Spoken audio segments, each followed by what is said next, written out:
Wafa Vedat. You are listening to the Woman Power Podcast, a subsidiary platform to the Woman Power Summit, the largest event in MENA, with the aim of empowering women and helping them achieve their absolute highest potential.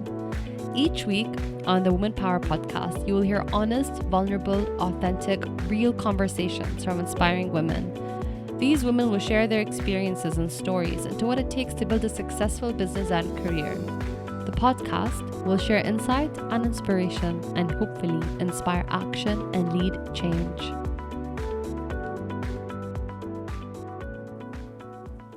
On this episode, we're going to be talking about cultivating or creating your tribe. How do you find the right people to support you on your journey? Why is this important for you to find your quote-unquote tribe? How do you identify mentors and how do you pay it forward while you go through some of the pivotal points in your career? Looking back on how we foster relationships and friendships, you might journey back to school. And I feel that when we were in school, our aim was to fit in, go with the flow, blend in. We really wanted to be accepted. We didn't necessarily want to stand out or be different or unique. We just wanted to have friends. We wanted to be surrounded by people. We wanted to belong somewhere and we wanted to be part of the group. And that's where this concept of cliques or even tribes back then happened. And I feel that as you get older in school and maybe going into your 20s, you really start to make sacrifices and changes so you can fit in with your tribe or your group of friends or the group that you belong to. You adapt your personality to those around you. But towards your mid-20s, perhaps you start to find groups and friends based on interests and location. Your tribes or your tribe or your group start to become smaller. And all of a sudden, it feels good to find people who get you, who you have things in common with, who you want to spend time with based on interest. And in your 20s, I feel that it's more about quantity rather than quality relationships and friendships. It's all about big groups and big gatherings and feeling the love and being surrounded by as many people as possible. And you probably thrive when there's a maximum number of people in the car or at an event or at a dinner party. And as you enter your 30s, things start to change. It's not so much more about enjoying life as much as finding your place in the world. Where do I fit in? Where do I belong? In your 30s, building your tribe is quite different than in your 20s. And it's about curating and really choosing who you want to be surrounded with. And something that really stuck with me was this quote of, "You are the sum of the 5 people you surround yourself with." And taking a good look around who I surround myself with, I realized I had to start making some choices. And it's great to have friends and it's great to maintain your childhood relationships. But more importantly, as you figure out your positioning and your space in this world, and you start to address big questions like purpose and career progression and mentoring, you start to look around and it feels right to start to curate. It feels right to start to make decisions about who is taking up your energy. Time becomes so real. You feel so much more invincible when you're younger. And as you get closer to your 40s, time feels precious, of the essence. And entering adulthood, you value your time so much more. And this is where it gets really interesting, because if you are the sum of the 5 people around you, you start thinking about values. Values is a word that's been used a lot in absolutely every business book, but also it becomes so interesting when you start to integrate values into your own personal mission or your own personal statement or just within you. And how I like to explain values is these are the things that I will not settle. These are the things that I will not compromise on. And usually there are a few things that make up the pillars of my personality, or they're the values that are at the very core of some of my friendships that are the constant. And it's quite normal to look around you, and if you are an ambitious person or if you want to progress or if you want to grow, then looking around you and checking out your network and assessing your network. Are you surrounded with people who are inspiring you, who give you energy, who give you positive energy, who unblock you when you're stuck, who are there for you and who get you, who speak your language?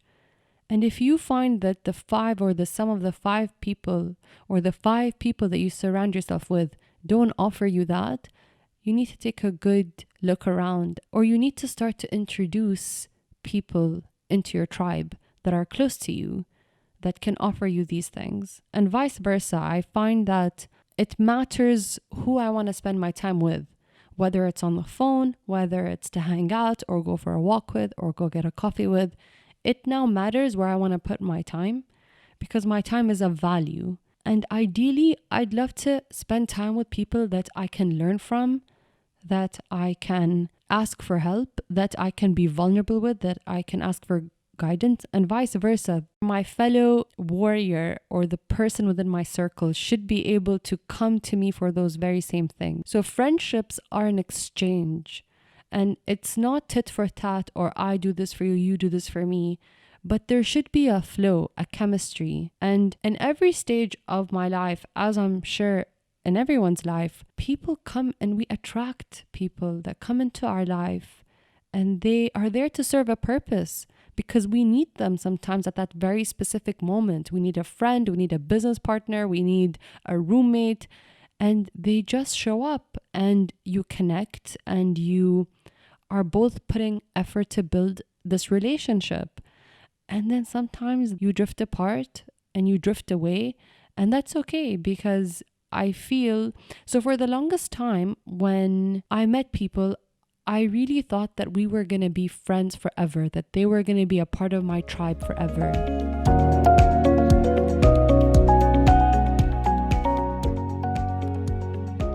This podcast is brought to you by the Women Power Summit. The Women Power Summit is an annual event that hosts more than 2,000 guests to listen, learn, and network with more than 100 plus speakers and industry leaders.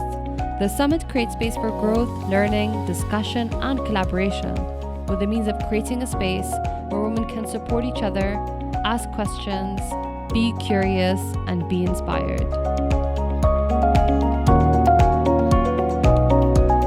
And when they left, or when I chose to leave that relationship, it would make me very sad. And I would look at it as a failed relationship or a failure. And I would start counting all the different people who have entered and exited my life. And it took me such a long time to realize that every single person who's walked into my life at a specific moment in time was what I needed. And I'd like to think I was what they needed as well. And we both served each other in that relationship for whatever period of time that was. So instead of looking at them as failures, I started looking at them as gifts. And looking back at some of these incredible relationships I've had, they have been so miraculous how they've entered and exited my life. Learning how to make peace with people who enter your circle and leave, especially some of those big players who've impacted you, is such an interesting and healing process. Recognizing them as gifts instead of failures or failed relationships gets you to be so much more open to finding new and different people that you need at that specific point in your life, and for them to serve their purpose in their lives and you for theirs. I found that constantly thanking the people that have entered my life, whether it was in my teens or in university or in my career, and blessing them and really wishing them the best. And that took a lot of practice to say, thank you for being there for me. And this is something that I do alone. And it's to remind myself that people are gifts. And looking back at the timeline of when I meet these amazing, incredible women and how they come into my life and the impact that they make. They introduce me to a designer, or they've introduced me to a concept or a story, or they've been there for me in some of the hardest periods of my life, has been so magical. And when the relationship is over, you feel it, you lose interest. Sometimes people overstay their visit and things can get sour or uncomfortable or awkward, and the very values or the foundation that you shared is no longer there to hold you both together. And learning how to say goodbye, even if you don't have that conversation, but between you and yourself to say, this person that I traveled with or lived with or connected with or opened up to, I wish her the best and I thank her for just being there for me as a friend, as a member of my tribe, is so critical. And there are a lot of women out there who have been burnt by relationships that have not sustained themselves because they felt that this was supposed to last a very long time. And not all relationships, like team members or colleagues, are meant to last the test of time. And in your 30s, it becomes very interesting due to the value of time and this recognition of where you want to put your time, and seeing that as a tool or seeing that as a time for yourself is so important. And we enter this phase of curating and like really assessing, are these the people I want to be surrounded with? Are these the people I want to connect to daily? Is this the person I want to go to when I have a problem? And choosing your tribe is so important, because in the moments where you want to make career shifts, when you are stuck, when you need a friend, when you're having a bad day and you want to pick up the phone and talk to somebody, and having a tribes person that is good to you and is able to help you turn your day around by just saying a few sentences. That's the power of the tribe. And one of the things that I love to practice is choosing my friends. They're not necessarily friends, and I keep using the different terminologies because I don't want it to be limited, because you can apply this method to your friendships, to your relationships, to your girlfriends, to your work colleagues, and to your mentors. But when I say tribe, I mean the women that you connect with more than your usual acquaintances and relationships. And they're the people who are closest to you in that specific time or period in your life. So how do you choose your tribe? How do you seek your tribe out? And I've found that I've practiced a few things that have been so incredible in manifesting or figuring out who I want to connect with at different stages in my career. One of them is I do a wish list of people that I've met or read about or connected with, and it's a fangirl list. Like, these are people I'd want to go have coffee with or be friends with or learn from, or these are women I aspire to be. I write those lists down. And maybe it's a little bit stalkerish, but we write lists down for groceries and for clothes we want to buy. Why not curate or manifest or ask the universe who we want to be surrounded with? That's where our energy is going on a daily basis. So I find that if you're able to do lists for a birthday party that you're planning, you can definitely do a list of the people that you want to surround yourself with that give you that positive reinforcement and that positive energy. Writing that list down is so powerful. And if you're able to write that list, if you look around and you're like, I can't see the person that I would want to be around me, like I'm unable to imagine them, write down or describe them. So for example, it's so important to me to have positive people around me. I just find that life is so hard already, and we go through these challenges and struggles, that I need people who sometimes even just listening to the right person's voice can lift you up out of your funk. And I would write down the things that I would want in a tribes person or a tribes woman. And they would usually, like, this is an example of what some of the adjectives would be: positive mindset, positive reinforcement, abundance of energy. They lift me up, smart, clever, resourceful. So sometimes a person can't help me if I'm stuck, but they can guide me to a link, to a podcast, to a YouTube video, to a friend of theirs that can help me in whatever specific challenge I'm facing. So write down the adjectives down. What do they look like? How old are they? How do they make you feel? And just getting specific about some of those adjectives are important to you. Maybe you're looking for a mentor in an industry or a specific field. Write that down. I'm looking for somebody in this sector, and they would help me and guide me. I'm stuck building relationships in my work. I need somebody to support me with emotional intelligence, or to support me with connecting to people, or I need to speak to, I don't feel I communicate well. I would love to have people in my tribe that communicate and are articulate and can help me with some of these challenges I'm facing. Or I'm feeling so bad about myself. I want to surround myself with people who feel so good about who they are. I want to learn from them. I want to sponge up their energy. I want to learn. So we talked about the list, and we also talked about the adjectives. And then one of the most important things is keeping yourself open and believing that they are out there. And this may sound a bit fairy tale-ish, but I do believe that sometimes putting something out in the universe and thinking about it and writing it down attracts it to you. Maybe not right away, but they do show up. I have no problem asking for things. So another great technique is to ask. And to ask somebody, I need someone to mentor me here. I want to be friends with somebody who's in this space, and talking about it. And sometimes communicating your needs to your friends is important. Or communicating some of the challenges you're facing and figuring out who can help you get from one stage to another is quite key.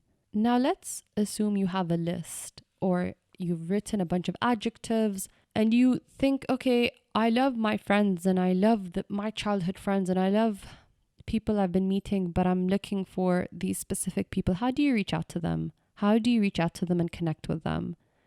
And like you would connect with anybody else, it's as simple as texting, calling, sending an email, sending a letter, but really being open about your intention. And it's something as simple as asking somebody out for a coffee because you admire them, asking them for advice if you can get on a call with them because you feel they could help you. And mentioning like the why is very important. So if I want to connect to somebody, and this is a true story, I would tell them or send them a text. So I would try to keep it very casual, but my intention would be to hang out, touch base, check in, connect with, or say, let's go out for a coffee and I'm working on ABC and I'd love your support. I'd love to pick your brains. So I would connect with my intention, and I don't get attached, but I'm open. I'm open to building that relationship. And it's very much like building sometimes it's building a relationship from scratch, and sometimes it's knowing somebody and building on a relationship that exists. But the idea here is to reach out to that person. If you can, if you know who that person is, reach out to them. And this is the part where it gets tricky, because most women are afraid of rejection, as is everybody. But I do feel that women are even more scared to fail or to feel rejected. But being okay with being rejected is also part of the process. And understanding that your intention is honorable and pure and it serves your best interests, and vice versa. You want to be able to serve the other person as well, somehow or the other. And we'll get into that in a short while. But being open to rejection is also part of the process. You might find that the person you're trying to connect with has an excellent tribe around them, and they're full, they're at capacity, they have their 5 core people and they are connecting, there's an exchange with them, and there might not be room for you right now. But I think it's important to understand the signs and to feel out if you get that chemistry or connection back. Usually people will always take a first meeting, first coffee, first date. They will take that first, they will serve, or they will, if the intention is clear and the intention is positive and pure, you will get that first initial meeting. If not, sometimes getting on a call is also a great way to connect with that person. But getting rejected happens. And sometimes even when you meet that person that you would want to have in your tribe, and sometimes there's no chemistry, I think that's also okay. And realizing that you did your part, I think that's very important. I hate living in a what if world. Like, what if? So sometimes thinking somebody is someone you can connect with, reaching out to them, but seeing that it's flat. The person, it could be you, or the person is awkward, or it's not clicking, or you're not speaking the same language, or one or the other person is not even in their right headspace at that current time or place. And just saying that, this is something I tried, and you move on and you try to find another person. This podcast is brought to you by O'Brien Hill. O'Brien Hill is a leading communications agency focusing on public relations, event management, and marketing. It's made up of a fantastic group of creatives in the design and PR fields. The agency first came to life in 2010 as my brainchild. Our creative consulting services were in demand in the UK after our online publication Sketchbook became an overnight success. Much like a proud mama, our agency's namesake is attributed to the place of its inception, Notting Hill. It's now 10 years later and we're one of the leading communication agencies in town, and we as a team are incredibly proud to be working on this very podcast behind the scenes. Check us out on www.obayandhill.com.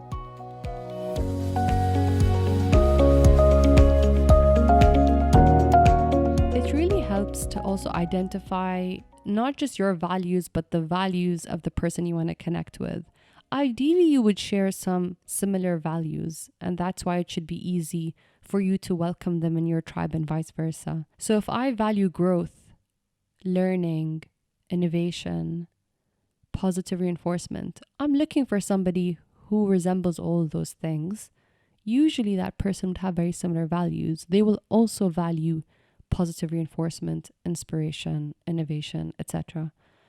And you need to then do the work. And I really believe in this concept of doing the work, which is if you are interested in spending your time with people who are achieving at their capacity, or they're performing, or they're flowing, it seems like they're flowing in life, things are working for them, and you're like, I want to be this person's friend. I want to connect with them. To also have that exchange, which is the win-win, you also need to put in the work. When I say put in the work, I mean, if you want to be with somebody that values learning, you need to also be learning. If you want to connect with somebody who's a great athlete, training and appreciating the training and appreciating what goes behind that space is important to you. If you want to connect with a tribe that values nutrition, then you need to also eat well, eat healthy, eat clean, and know your stuff. The point here is the exchange. The last thing you would want to do is try to build a tribe but offer nothing in return. So this idea of the exchange is really powerful because that's how you maintain that relationship. There's a give and take. So I find that because I want to be in a positive state of mind 95% of the time or 100% of the time, when I meet somebody who's negative, who wants to connect with me, it's very challenging for me because they are taking up a lot of my energy. So when they call me to vent about their day, or they call me to gossip about somebody, or they call me to lash out about somebody or an experience for a good 40, 60 minutes or over a couple of days, when that drains me, you automatically or even unconsciously start to think of removing them from your tribe. Now, I'm not saying you dump people when they're at their most vulnerable and weakest. We've all had bad days, good days. But if I'm valuing positive reinforcement and positivity, and you are negative the whole year round, the relationship generally won't work. So when you come to the table and you're sitting across from that person that you want to welcome into your tribe or invite into your tribe, or somebody that you admire that you want to spend more time with, in which case you need to also figure out what's in it for them. How will I add value to them? Or else it's one chasing after the other. And then you come across this idea of this constant evolving. So here I am trying to surround myself with people who inspire me, and I don't do the work. I'm not looking for inspiration. I'm not upping my game. I'm just coming to the table with very limited resources. If they don't see the value in that, it won't work. So the idea is it's not a race of who's going to learn the most. But if your intention is to find a tribe that adds value to you and helps you or unblocks you or helps encourage you, then you need to also embody a lot of those values and habits.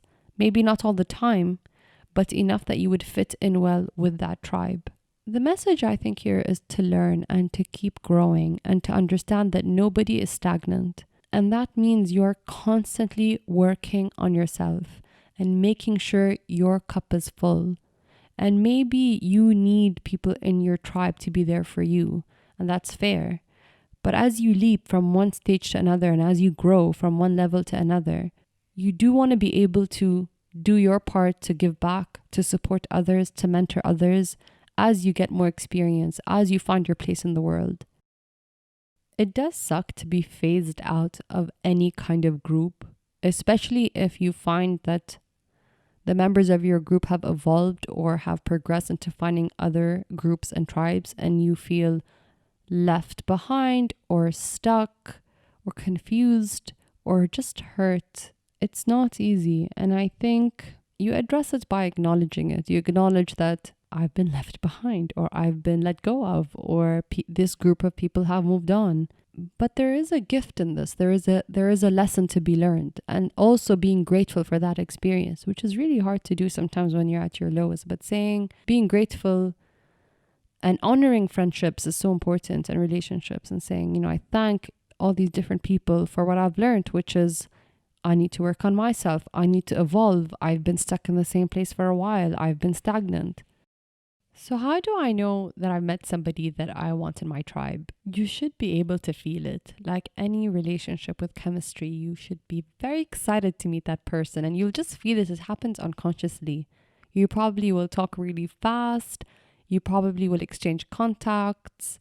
It's almost like dating. You can't wait to see each other again or hang out again, and you'd find that you have so much in common. You'll find that you watch the same movies or read the same books, or you are on the same wavelength and you're listening to the same stuff, or you're discovering the same things. You'll find that you love giving them your time and energy, but you also, and maybe this is the most important thing, you're sponging everything up. You're sponging it up. There should be a feeling of no competition. You shouldn't feel threatened. It should feel good to be vulnerable in front of that person.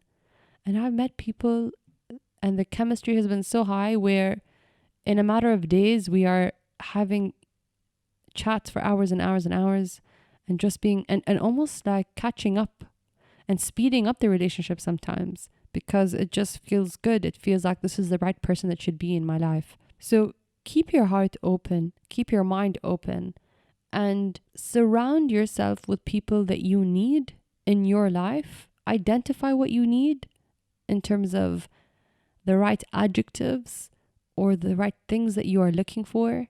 So if you're looking for career progression, or if you're looking for business ideas, you want to invite people into your life who have excelled in those spaces.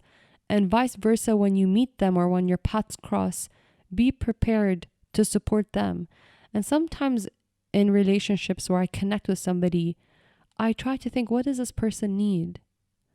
Do they need reassurance? Do they need to feel good about themselves? Do they need contacts? Can I support them in any way? So I immediately put on my giver's hat and I try to give. And the people who give without asking for anything in return is also so powerful as well. I hope that this podcast was useful in terms of understanding that life is way too short to surround yourself with people who are not adding value to you and you not adding value to them. It's so important to recognize that in every stage of our career or our lives, we need a different group of colleagues and friends.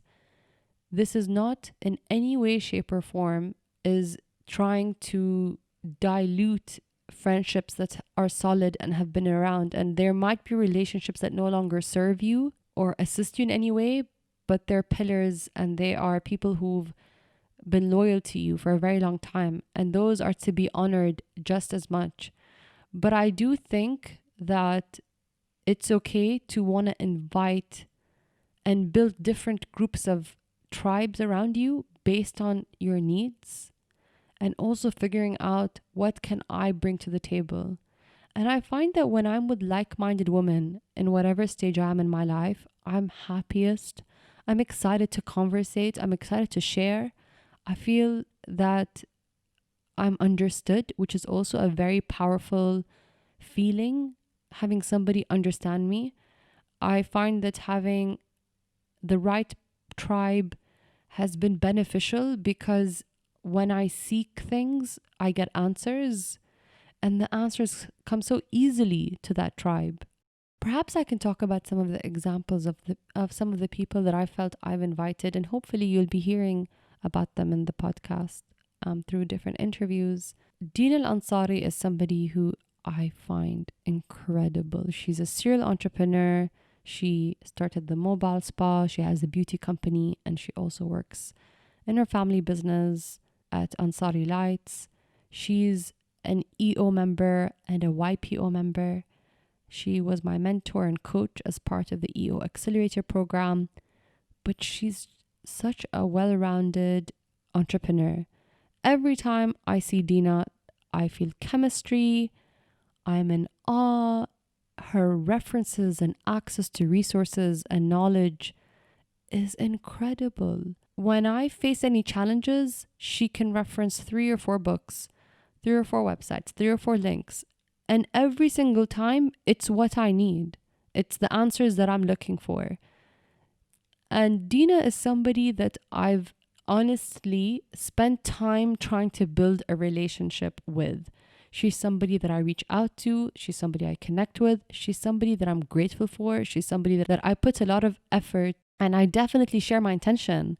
And I say that to her a lot, that I'm inspired by her and I want to be like her. And I fangirl, and I tell her I'm fangirling as well. And I've found that with time, I find that we have very similar values and there's a great appreciation for each other. But I find that with time, I'd like to think at least that I'm able to also add some value to Dina.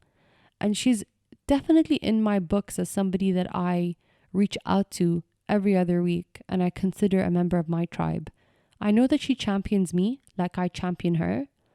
And I feel so privileged to have her as part of my close-knit circle of friends and colleagues. So inviting Dina into my life is very strategic, is very well-intentioned, and is very proactive. And also realizing that in my relationship with Dina, I bring something to the table. So when we're obsessing about our companies and growing our companies, it becomes very interesting to share stories, ideas, concepts.